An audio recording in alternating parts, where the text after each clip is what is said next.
My Borrowed Son. Chapter 31. Into the Unknown. Confusion clouds judgment, but Parker didn't feel confused. After everything that happened over the past 3 days, after his entire life unraveled before his eyes, he wasn't confused. Parker was angry. Though he'd heard the phrase blind rage, the feeling in him was far from that. There were so many unnamed emotions, but that one wasn't among them. There was something that drove Parker forward, but it wasn't rage. Whatever it was powerful. It convinced him that he needed to know the truth. It convinced him he needed to go back to where his so-called mom said it all started. It convinced him to pack his bag and run away. It convinced him he could do it all on his own. So, bag on his back and supplies for the next week in the folds of fabric, Parker slipped out of the house through the crawl space and ventured out into the unknown.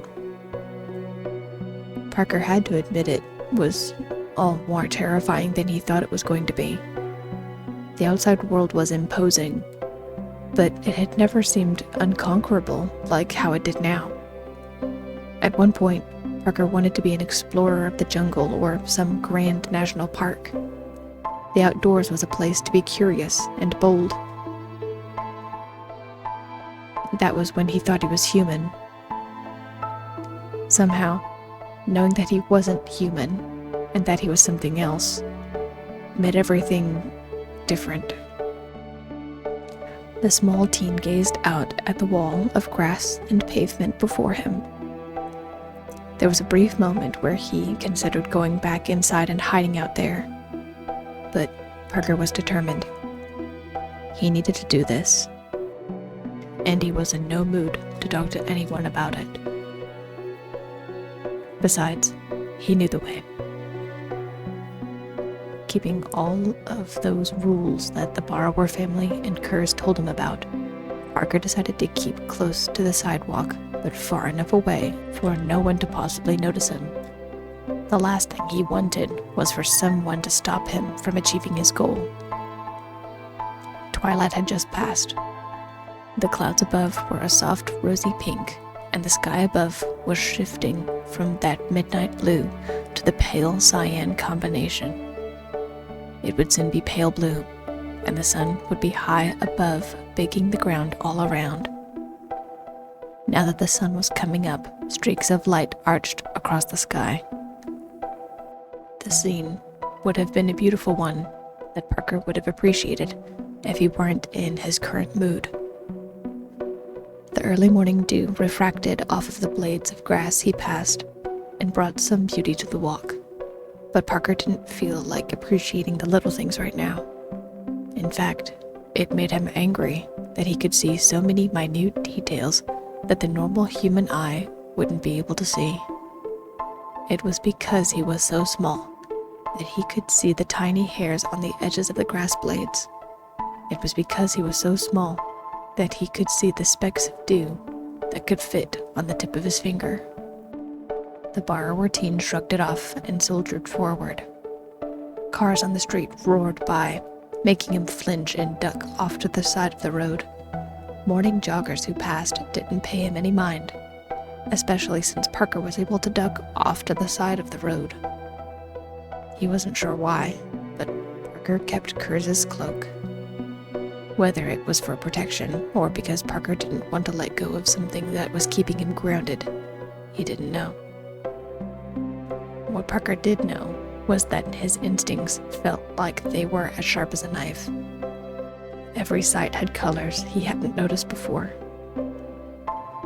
Every instinct, when something or someone was approaching, kept him on high alert. It let him hide when he needed to and kept him aware of his surroundings. The teen pushed past massive leaves and crawled under blades of grass and branches that were by the edges of the road. Parker didn't need a map or his technology to find out where he was going. memories of the maps and the route going to his new house were more than enough. Parker felt like Bilbo Baggins from The Hobbit, which was still one of his favorite books of all time. He had charged out into the unknown with little to no time to prepare, but it didn't change his objective.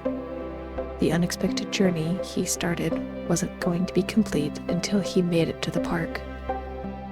And he had just found his first challenge: supplies. Specifically, water. The day felt unusually humid, and Parker was having a hard time rationing his water. There were no puddles for him to test or filter on the route he chose. Also, Parker underestimated the distance he was going to be traveling. Parker considered himself an athletic kid, but already his legs were starting to itch and ache. His back was getting sore. His shoes were making his feet cramp. By midday, Parker took a moment and calculated that he was only a quarter of the way there. Despite the shortcuts he took through yards and along the walking paths, he was nowhere near where he needed to be. Adventuring is hard, Parker thought as he sipped on his water, carefully rationing it before screwing the cap back on and pushing himself back up onto his feet.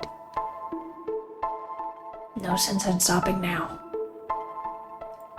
He readjusted his pack and set off back along the path he set for himself. At this rate, he would be at the park in his home area by the old apartment in another day and a half.